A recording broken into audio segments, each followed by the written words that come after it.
Well, thank you everybody for joining this webinar.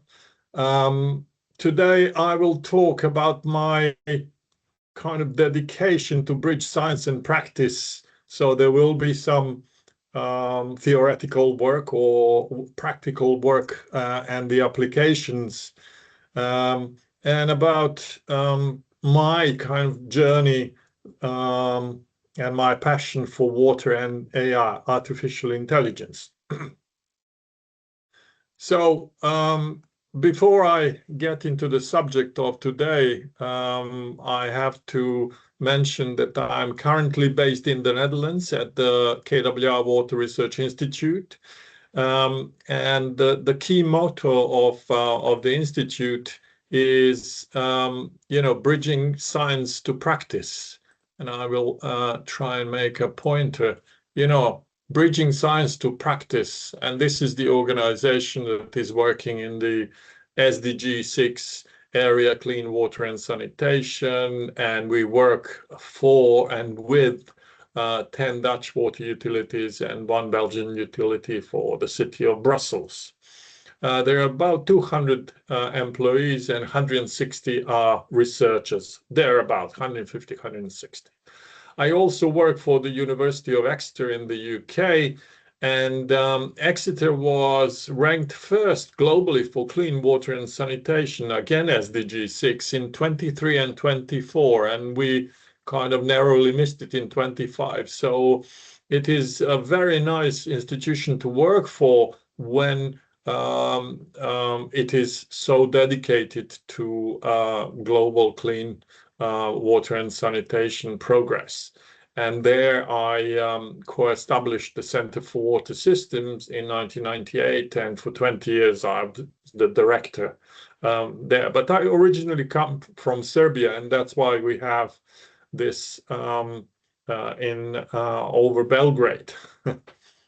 Okay, so if I move to the next slide, I will show you where we are at the moment. And you can see I've used a bit of AI there, Notebook LM, to help me kind of structure my thoughts around it. So in addition to capital expenditure, that the European Union countries are spending now on maintaining services by 2030, only to maintain, not to improve, they will need to spend 120 billion euros. And the urbanization is growing in Europe, although we are already very urbanized. So by 2050, 83.7% of people will live in the city. And then we have this longevity of our infrastructure. And I'm thinking mostly now pipes in the ground, both clean and wastewater pipes. They're built to last for how long? We still have Victorian pipes in the ground in the UK, safely supplying clean water to people, and sewers as well. And we only kind of invest little, maybe because of that longevity. And then finally, what I'd like to mention here is the deep uncertainty. And what I mean by it, I'll explain in detail, but it is something that will not be based on historical patterns. It will be different future. Whatever we plan, whatever we think the future is going to be different. I'm sure about that. The only certainty about the future that I have, it is going to be uncertain, really. So if we look further, what is the definition of deep uncertainty? This deep uncertainty is something that we don't know about the future. And I mentioned here that we use scenarios, possible scenarios. We cannot usually attach probability to those scenarios. And deep uncertainty reminds us that forecasting long-term trends is more art than science. You know, forecast we can do really well, few hours, minutes, days, weeks. We're getting there to the limits, months. And, you know, when we come to years, it's very, very difficult. And historical miscalculations could and can end up teach us that overconfidence can be dangerous. For example, this is a quote from Rand Corporation that if we assume and if confidence and we assume that our long-term forecasts are right, then our solutions will be broken. Let me give you an example. Hubert was American geologist, very, very good American geologist who, you know, who predicted what is U.S. oil production going to be. And he predicted when the peak oil is going to happen, peak production. And if you look into this, you will see that the blue lines represent what really happened. He started in 1950s, that's about here. So he predicted this will happen. The red one predicts beyond what was measured at the time. And as you can see, it looks good. It looks like he is on the ball because, you know, somewhere in 1970s, it would come to the peak. And that's where the problem occurred. And my presentation is not moving forward, so I'll have to see how I can do this. Okay, so my point is, let me go back.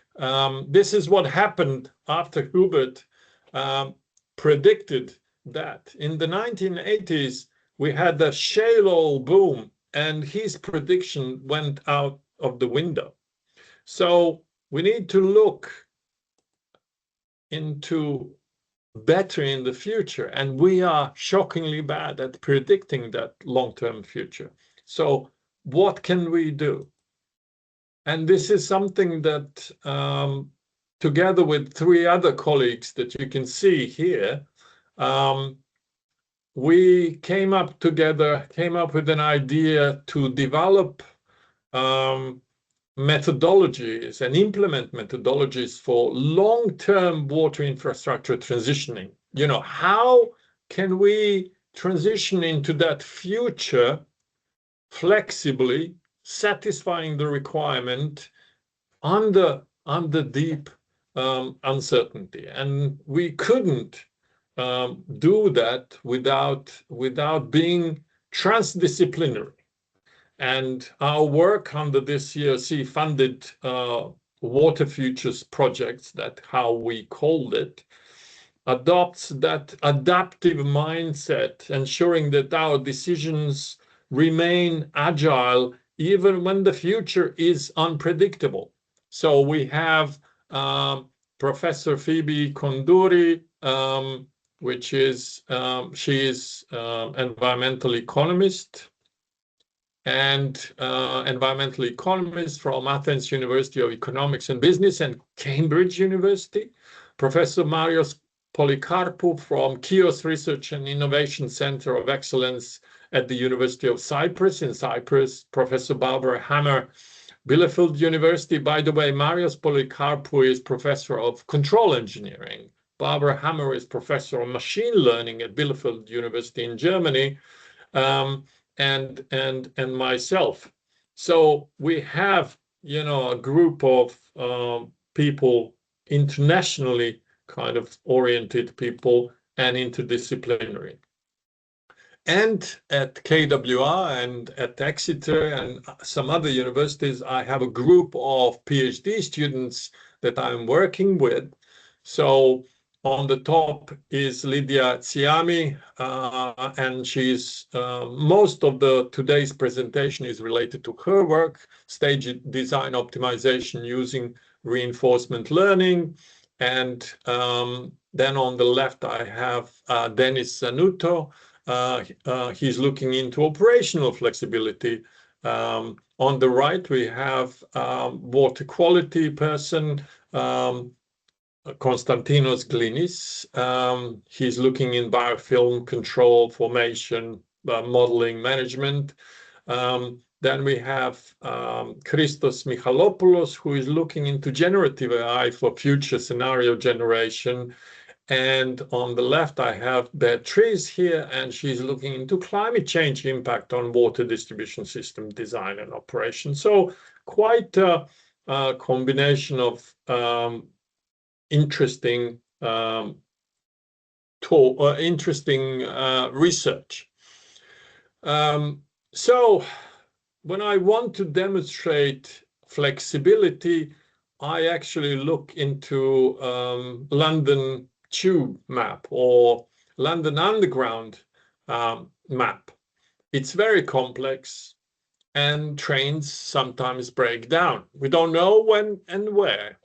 And you imagine that you're a traveler planning a journey, and that journey, let's say, start from this corner and has to end up at this corner. And now, because of the complexity, you can actually switch in each of these stations to a different or a number of different lines if something goes wrong.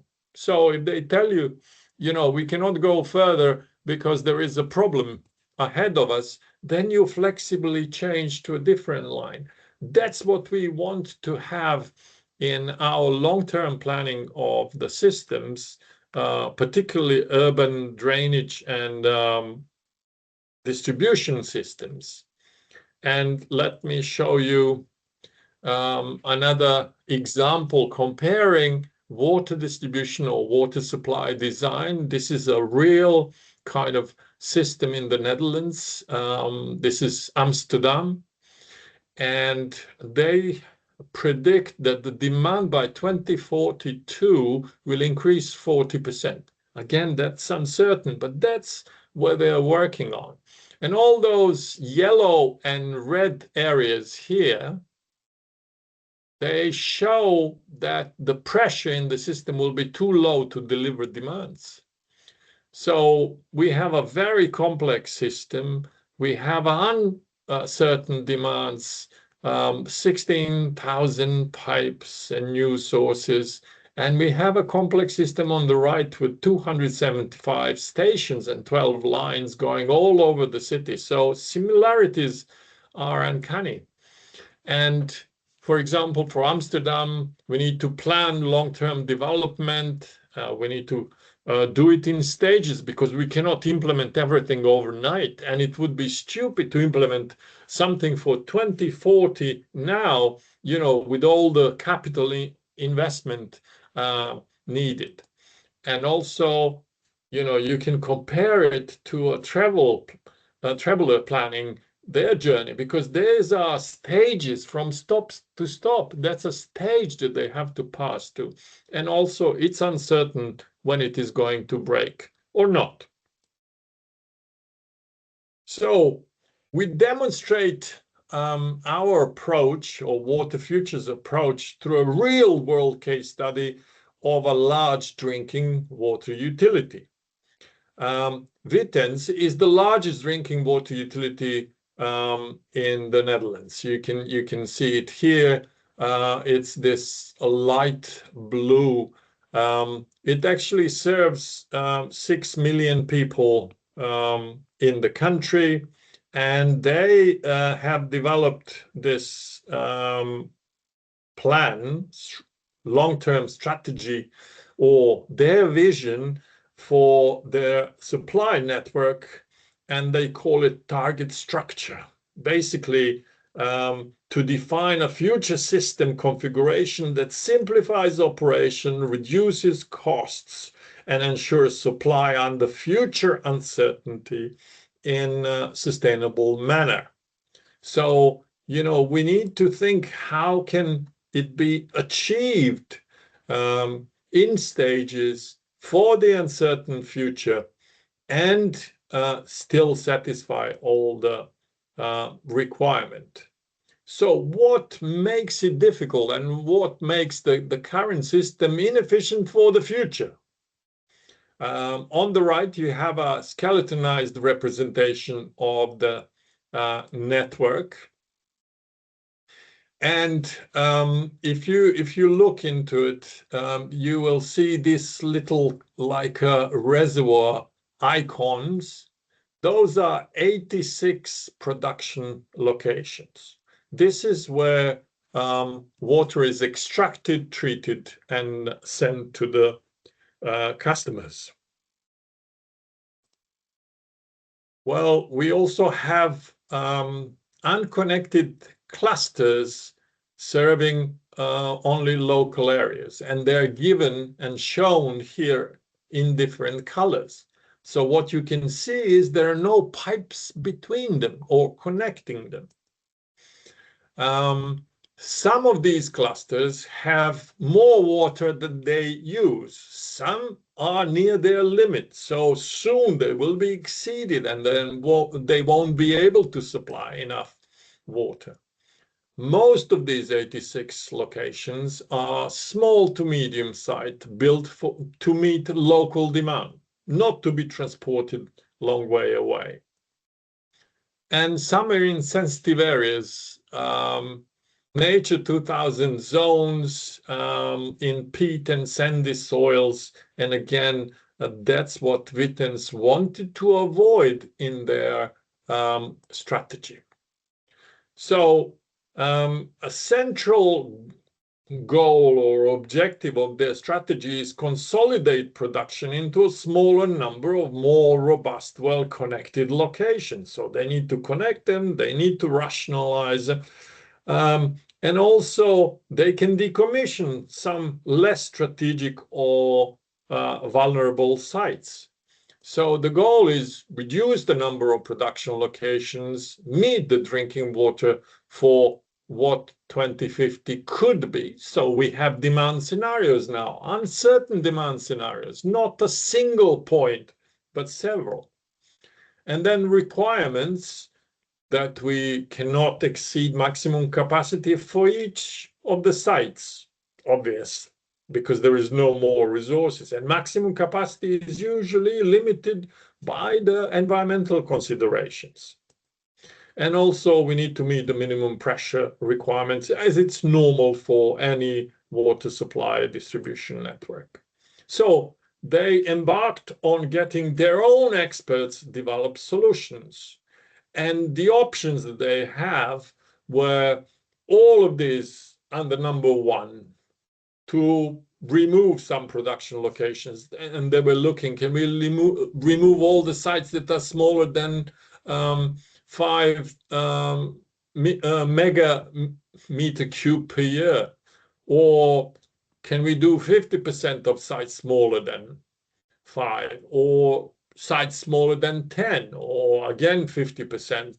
Sites in Nature 2000, but if it's not, maybe just sites within 500 meters or within 1,000 or 5,000 meters. So all of those are options that their experts considered. And then to improve connectivity, that each network cluster must be connected by at least one to another cluster, but better would be if they are connected to 2 clusters. And the last one was to build new production, bigger production sites, and rationalize the other production sites. So solution could be any combination of these options under 1, 2, and 3. So we got the job or research question: can we improve the network connectivity? How far can we reduce the number of sites? can we design a flexible network to work across many future scenarios? And at one point, they also kind of, could we test that we could go as low as 30 production sites? So we went and we were testing this new technology called deep reinforcement learning to automatically design a water network. So what do we have in this system? Well, we have a system where for a network, you can calculate pressure and pressure deficits, obviously, current pipe diameters. Yeah, so the agent scans the network configuration. Then we can propose the intervention, or agent proposes the intervention. So we change some pipes, some options. Then we run the simulator to find out whether the solution improves or actually it's even worse. So we look into pressure deficits and cost effectiveness of the solution, and that's where the agent receives a reward, which is positive, good, if the movement or changes in a good direction improves stuff, or if it makes it worse, then receives a penalty. So that's how it works. And we have a sequential problem, decision-making problem, sequential because we are doing it in stages. Decision-making, which pipes to improve, add. So you can see that we have a potential of 112 pipe additions, 204 possible modification, 4 possible diameters for pipes, 86 locations to consider for removal, and 6 new ones. So we formulated it as this flexible staged optimization task, where the planning horizon is divided into multiple stages. So the objective is to identify the initial network configuration that can adapt with minimal modifications to all futures and satisfy the minimum pressure and all other constraints. So in order to do that, we start with a current situation. We know the demand. We need to design new pipes, maybe improve existing pipes, and remove or add new of those locations. So we start with a single stage. This is very important to remember. So out of 87, we left 62 of those locations, or the agent did that. We introduced 2 new locations or production locations, modified 11 pipes, added 5 pipes. And this is on the right, you can see how it looks. So green dots represent all those locations that we kept. Red one represent those that were removed. So there was substantial number, 25 of them removed. Then you have new locations, 2, 1 here and 1 there, those large ones. And then we have new pipes, the blue ones. So you can see this one connecting to previously disconnected, and this one connecting these 2, and so on. So we've got a working solution now. Okay, and then let's move to comparing that result with expert result.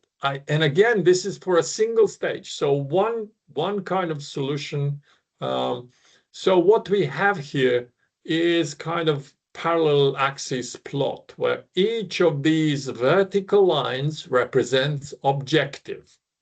And you can see low pressure nodes, the number.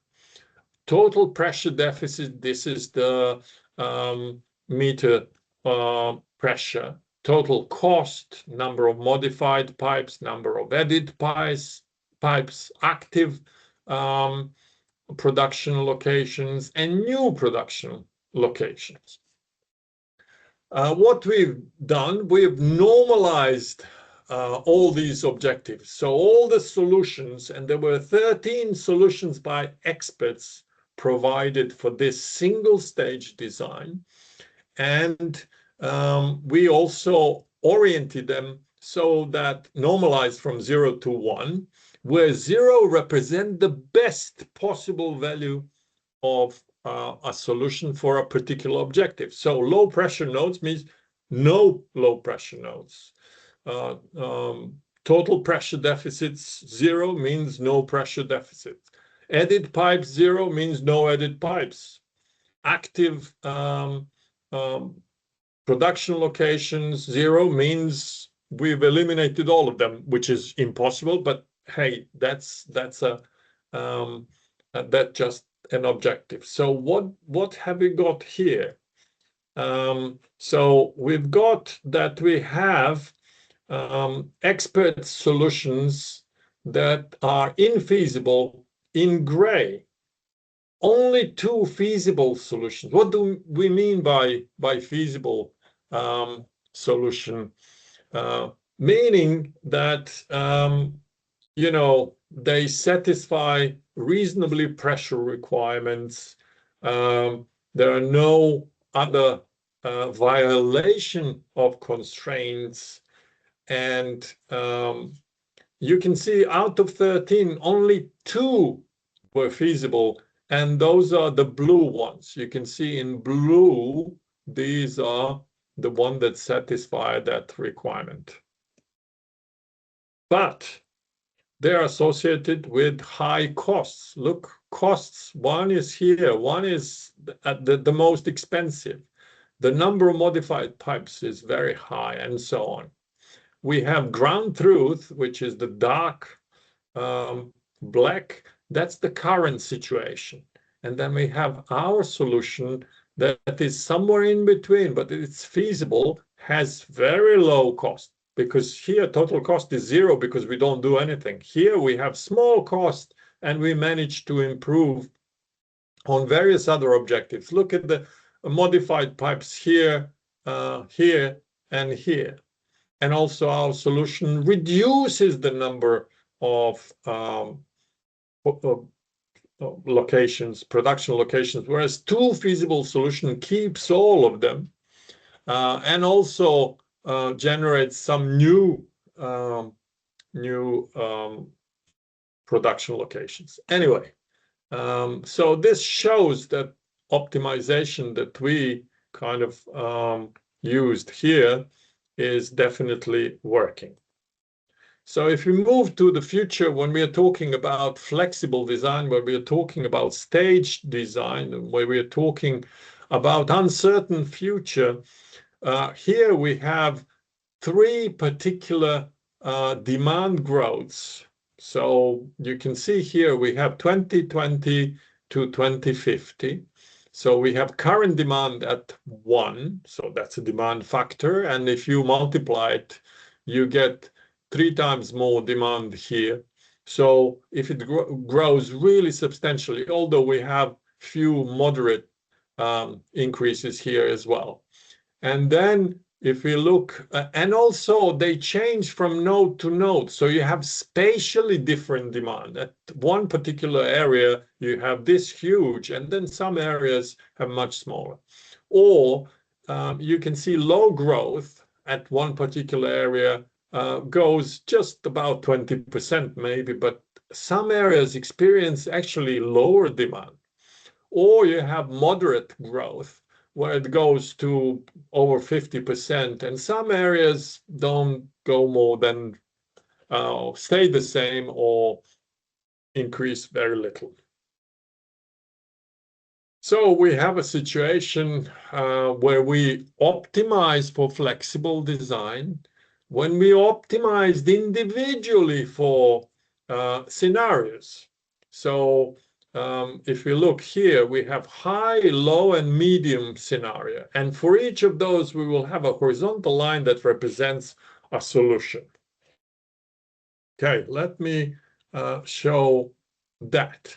So if we look at the high demand and optimizing, so single run to optimize for that initial investment, the cost will be initially 13.7 million euros. But if we do it over 3 time steps and then do the total net present value, the total cost is 2. The similar, we go from low, obviously lower initial investment, lower overall cost, and medium is somewhere in between. Okay, and then what happens if you design for high, optimize for high, then you don't have a deficit because you optimize for that. But if you design for low and high happens, oh, the cost is, or the deficit is tremendous.